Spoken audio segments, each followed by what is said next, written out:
Un cordial saludo a todos los que me ven y oyen por este medio. Yo soy Jesús Salvatore Pirro Serrano, cursante de la maestría en Derecho Penal y Criminología, la cual se imparte en la Facultad de Extensión y Posgrado de la Universidad Bicentenaria de Aragua en el núcleo de San Joaquín de Turmero. Esta presentación se realiza con el objeto de disertar lo que es un caso práctico de derecho penal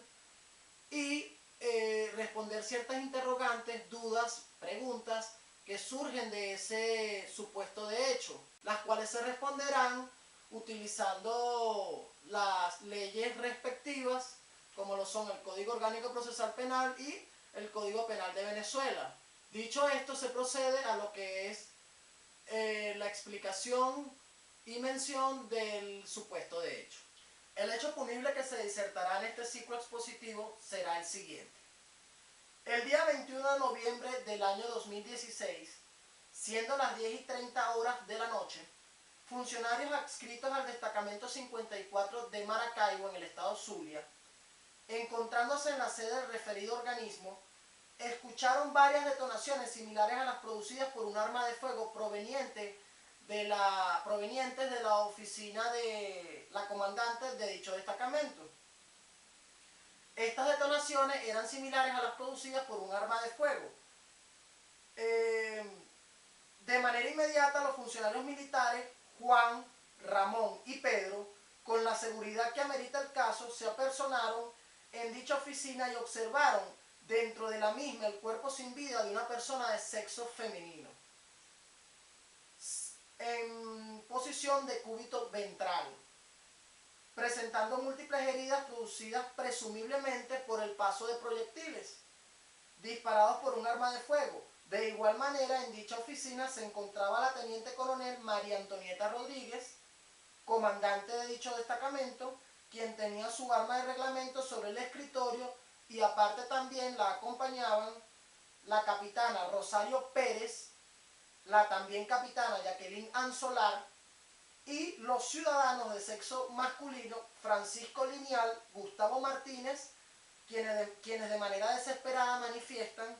que la referida teniente coronel, sin razón alguna, efectuó varios disparos a José Fangarita, que sería la Oxisa. En este orden de ideas, los ciudadanos Francisco Lineal y Gustavo Martínez, quienes se encontraban dentro de la oficina para el momento del suceso, manifestaron que se encontraban compartiendo con la teniente coronel María Antonieta Rodríguez, jefa de la oficina, del despacho. Manifestaron que la citada María Antonieta Rodríguez y por supuesto la interfacta se encontraban consumiendo bebidas alcohólicas de tempranas horas del día y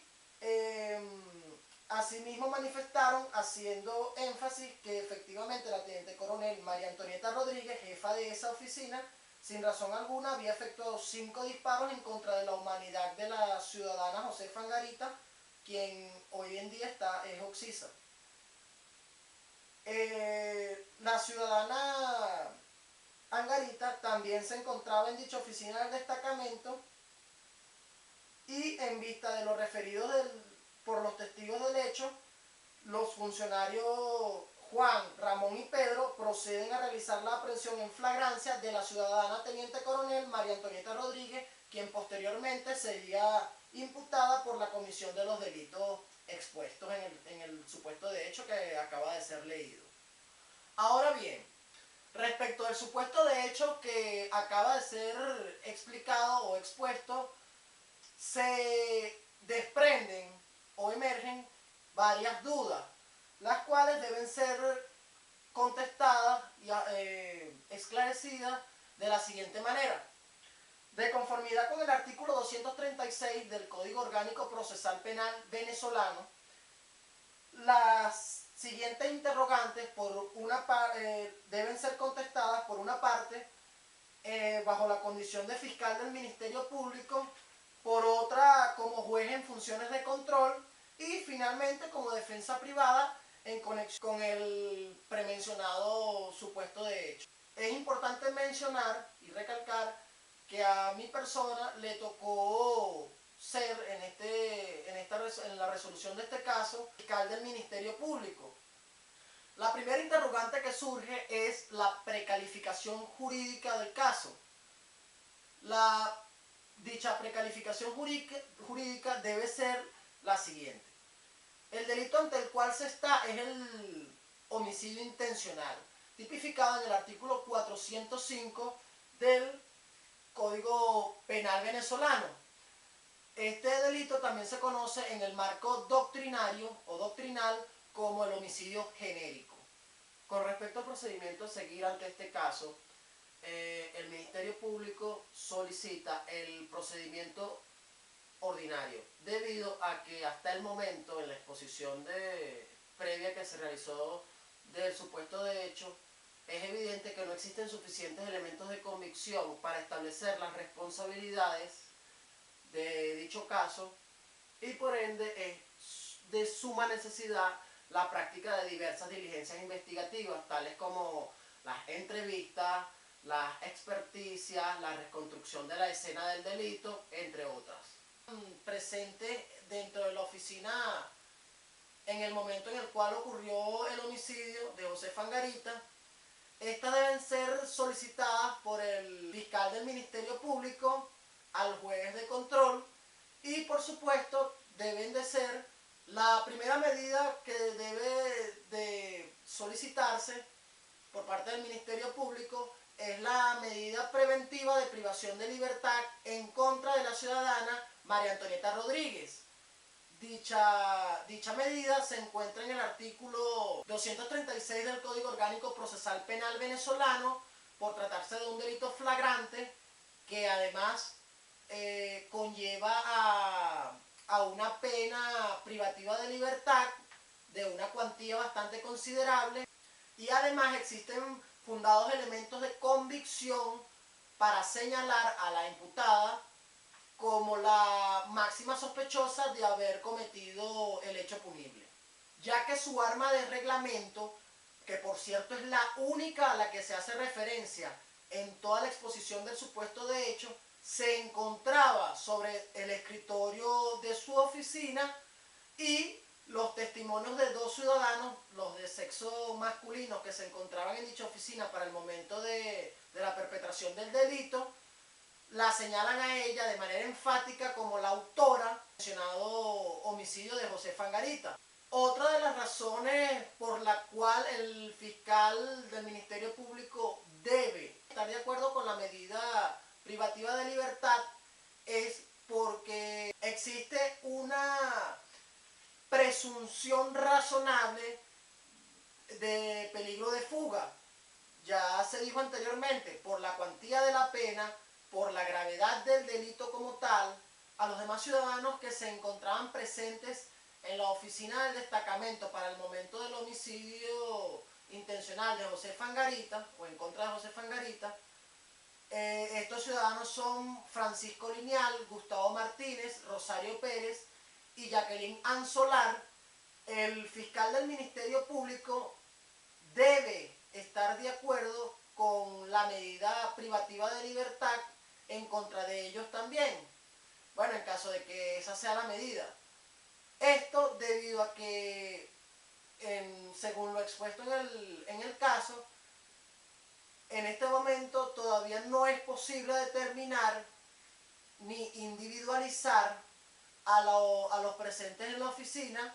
y por ende no es posible afirmar quién es autor o partícipe del hecho punible y quién es un simple testigo. Más allá de que los elementos de convicción hasta ahora recabados o recolectados la señalan a la teniente coronel María Antonieta Rodríguez como la principal sospechosa de ser la sujeto activo de dicho delito.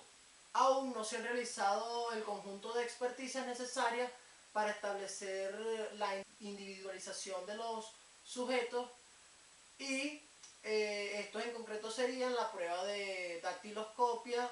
la prueba de la parafina y lo referido a lo que es balística forense. Para de esta manera determinar si alguno de los presentes en la oficina de la teniente coronel, aparte de ella, tuvo algún grado de participación y de culpabilidad en lo que es el delito de homicidio intencional cometido en contra de José Fangarita. La próxima pregunta es: ¿quiénes son los testigos referenciales y quiénes son los testigos presenciales del caso? En lo que respecta a los testigos referenciales, estos evidentemente son los 3 funcionarios que practicaron la aprehensión de la teniente coronel. Los testigos referenciales son los funcionarios Ramón, Pedro y Juan, porque estos escucharon las detonaciones que presuntamente eran de un arma de fuego y lograron entrar a la oficina un momento después de acaecido el homicidio. Además de esto, los funcionarios, una vez dentro de la oficina, escuchan a los allí presentes afirmando que la referida teniente coronel María Antonieta Rodríguez había efectuado varios disparos en contra de la humanidad de José Fangarita,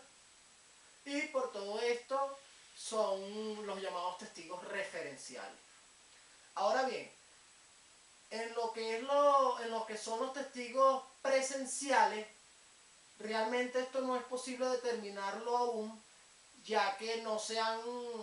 practicado las experticias antes nombradas, la prueba de la parafina, la prueba dactiloscópica y por supuesto lo referido a balística forense, y de esta manera es imposible determinar con los elementos de convicción que hasta ahora tendría el Ministerio Público, es imposible determinar quién es autor o partícipe del hecho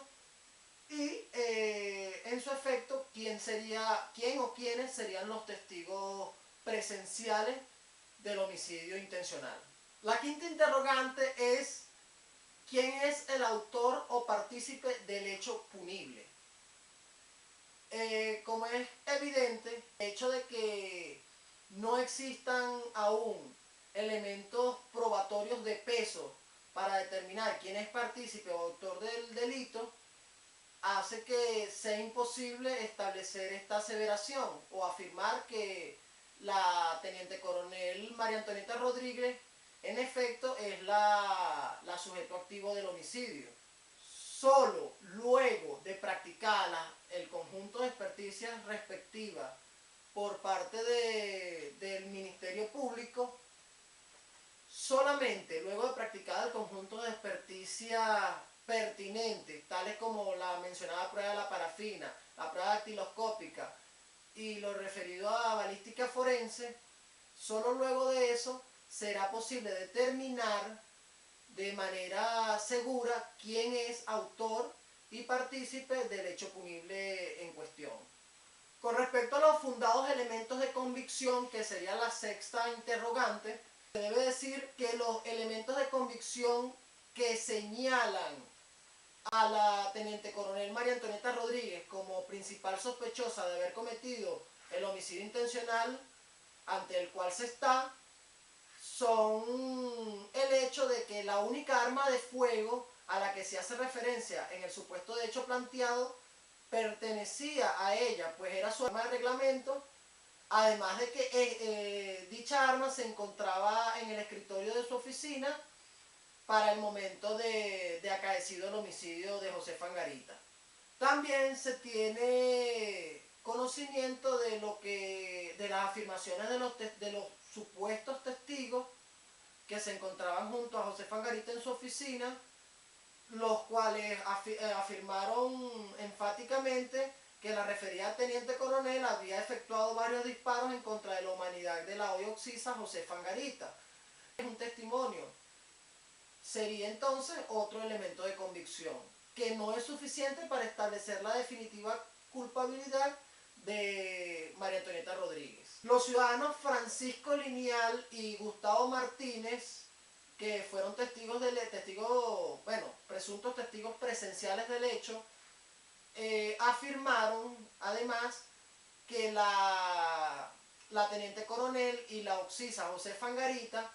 se encontraban consumiendo bebidas alcohólicas desde tempranas horas del día del homicidio. Esto se puede presumir como un factor determinante, o se puede tomar como un factor determinante a la hora de la comisión del delito, debido a que el alcohol actúa como tiene un efecto desinhibidor en lo que es el sistema nervioso de los seres humanos, al ser consumido en exceso, por lo cual este pudo haber sido un factor determinante o desencadenante para que la teniente coronel María Antonieta Rodríguez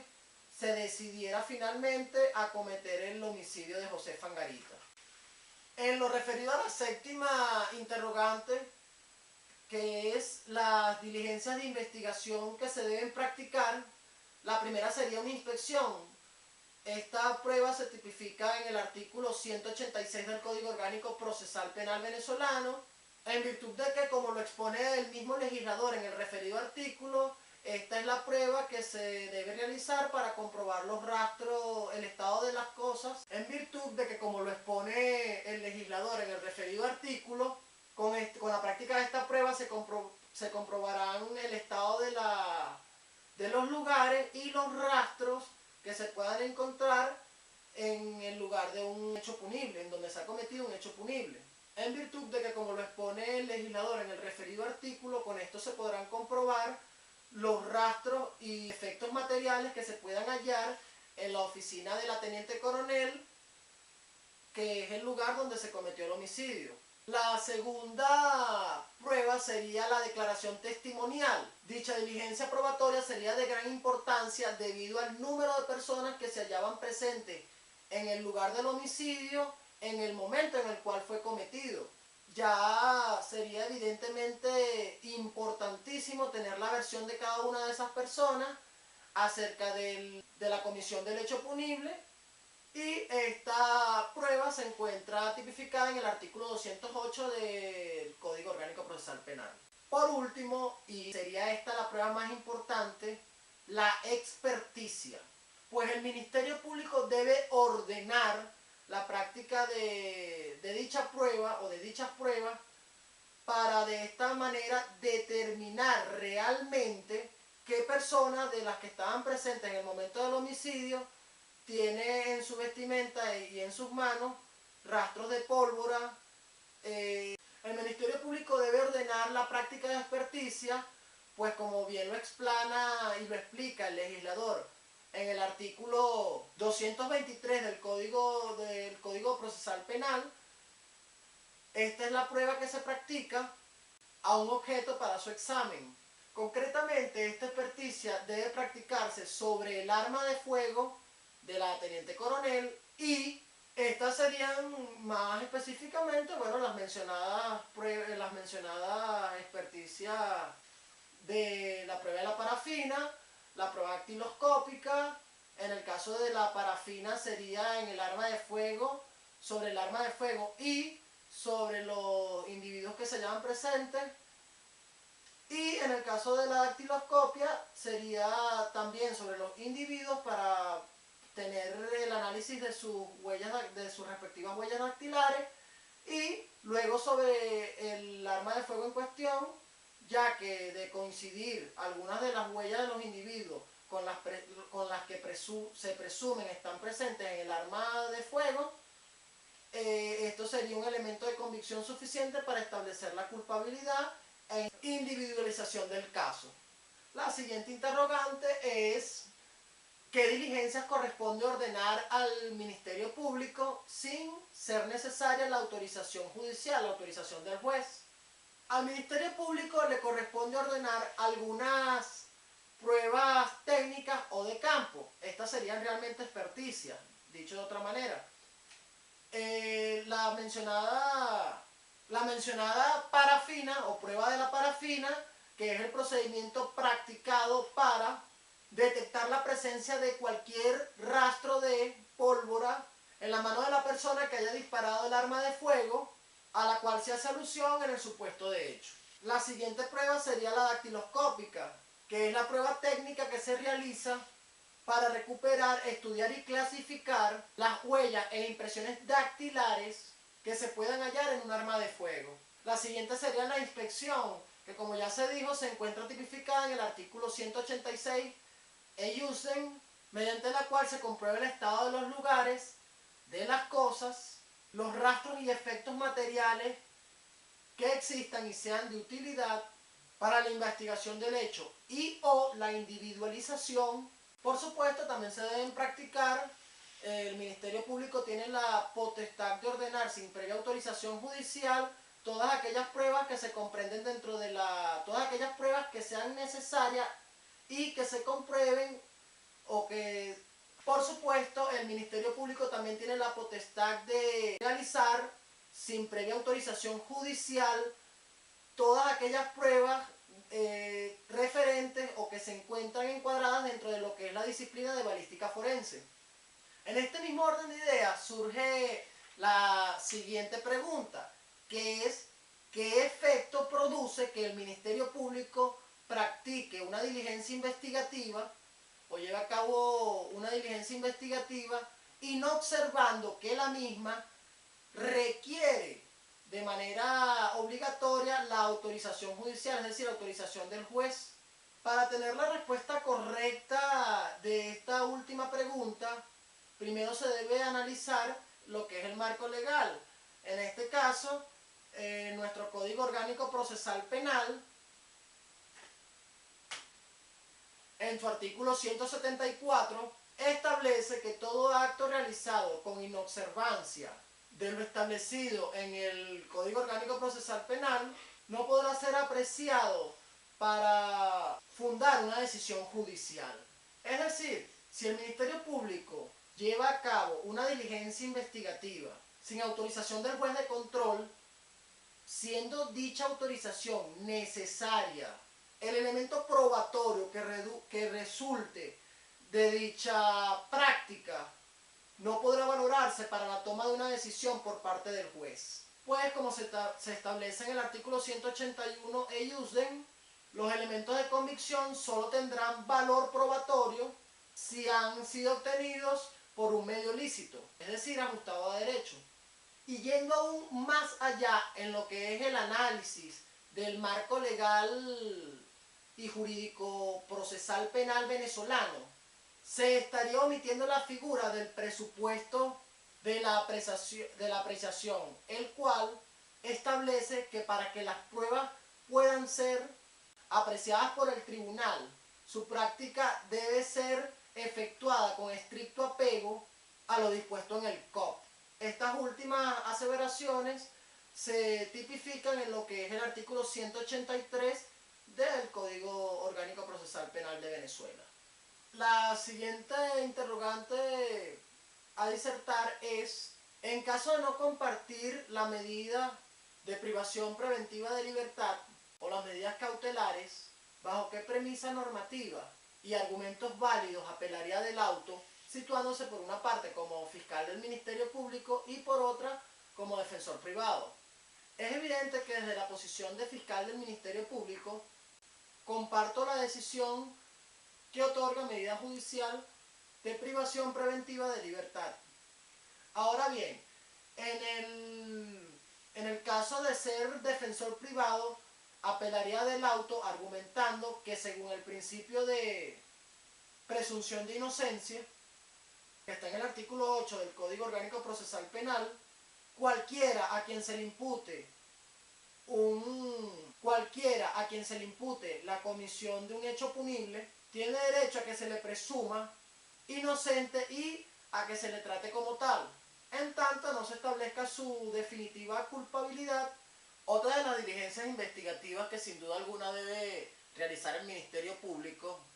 es la autopsia, la cual está en el artículo 202 del Código Orgánico Procesal Penal venezolano, y por supuesto esta debe ser practicada por el patólogo forense y arrojará, o se presume que de allí se obtendrán los datos referentes a la verdadera causa de muerte de la ciudadana Josefa Angarita, y de la misma forma argumentaría que no se han realizado las respectivas experticias para establecer las responsabilidades del caso, tales como por ejemplo la misma prueba de la parafina, la autopsia, lo que es la prueba dactiloscópica, todo lo referente a balística forense, y por supuesto todas las pruebas que deban practicarse también sobre el cadáver de Josefa Angarita para de esta manera aclarar y llegar a lo que es la verdad del hecho punible cometido. Ahora bien, la siguiente pregunta que surge dentro de lo que es esta actividad académica tiene, digamos, un marco más doctrinario que práctico, debido a que la siguiente es: ¿por qué las partes, dentro de su libertad probatoria, no pueden acceder al libre arbitrio? ¿Y en qué fase se encuentra esta pregunta? Las partes, a pesar de lo que es la libertad probatoria, no pueden ejercer su libre arbitrio, ya que en el artículo 264 del Código Orgánico Procesal Penal de Venezuela se establece la figura jurídica del control judicial, la cual dice que al juez de la fase preparatoria le corresponde, es su facultad, controlar el cumplimiento de los principios y garantías constitucionales y del Código Orgánico Procesal Penal, además de autorizar o no lo que es la práctica de pruebas anticipadas, resolver excepciones y peticiones de las partes, entre otros. Es por ende el juez entonces quien debe ser el máximo árbitro en todo lo relativo o referente a las diligencias probatorias, las cuales se practican en la mencionada fase preparatoria. Y es por esto que, a juicio de este expositor, esta pregunta se debe ubicar en lo que es la fase preparatoria del proceso penal venezolano. Ahora bien, existen otros argumentos también para sustentar esta afirmación, pues en el COC también se establece que los elementos de convicción solo tendrán valor cuando han sido obtenidos por un medio lícito e incorporados al proceso conforme a las disposiciones. Asimismo, tampoco podrá apreciarse la información que provenga de procedimientos ilícitos. Esto se encuentra tipificado en el artículo 181 del Código Orgánico Procesal Penal, siendo esta otra de las disposiciones que limita a las partes dentro de lo que es el régimen probatorio o en todo lo que es inherente a la diligencia probatoria del proceso penal venezolano. También en el artículo 182 e-Juden se establece que un medio de prueba, para ser admitido, debe referirse de manera directa o indirecta al objeto de la investigación y, por supuesto, ser útil para el descubrimiento de la verdad. De igual manera, esta disposición también se puede interpretar como una limitante que tienen las partes a la hora de realizar cualquier tipo de diligencia investigativa e incorporar su resultado a lo que es el proceso penal. Sin embargo, yendo más allá en lo que es el análisis del marco legal de Venezuela en lo pertinente al régimen probatorio del proceso penal, en el artículo 183 del mismo Código Procesal Penal se establece la figura jurídica de el presupuesto de la apreciación, el cual establece que para que las pruebas puedan ser apreciadas por el tribunal, su práctica debe efectuarse con estricto apego a las disposiciones establecidas en el Código. Siendo así, aquí tenemos un conjunto de argumentos por los cuales las partes no pueden y no deben ejercer o acceder al libre arbitrio de lo que es todo el régimen probatorio dentro del proceso penal venezolano, muy a pesar de lo que es la libertad probatoria. La siguiente pregunta es: ¿por qué las actas policiales y las actas de entrevista no puede atribuírsele la naturaleza de una prueba anticipada? En primer lugar, las actas policiales son escritos en donde un funcionario policial, un procedimiento, un hecho o algún acontecimiento vinculado a un posible hecho punible. Por supuesto, para la realización de esta acta no es necesaria la presencia de las partes involucradas en dicho caso, en tanto que el acta de entrevista es un instrumento por el cual el funcionario recibe información directamente de una persona que puede tener conocimiento de lo sucedido durante la comisión de un hecho punible. Un ejemplo de un acta de entrevista vendría siendo por ejemplo, en el caso que se practique una entrevista en sede fiscal, en donde el funcionario actuante obviamente es el fiscal del Ministerio Público y no el juez como en la prueba anticipada. Bueno, siendo así, estas actas, tanto la policial como el acta de entrevista, no pueden ser tomadas como pruebas anticipadas debido a que no reúnen los requisitos y características para ser tomadas como prueba anticipada, ya que esta debe ser practicada, admitida y practicada por el juez a cargo del proceso, previa solicitud del Ministerio Público, y además durante la práctica de dicha prueba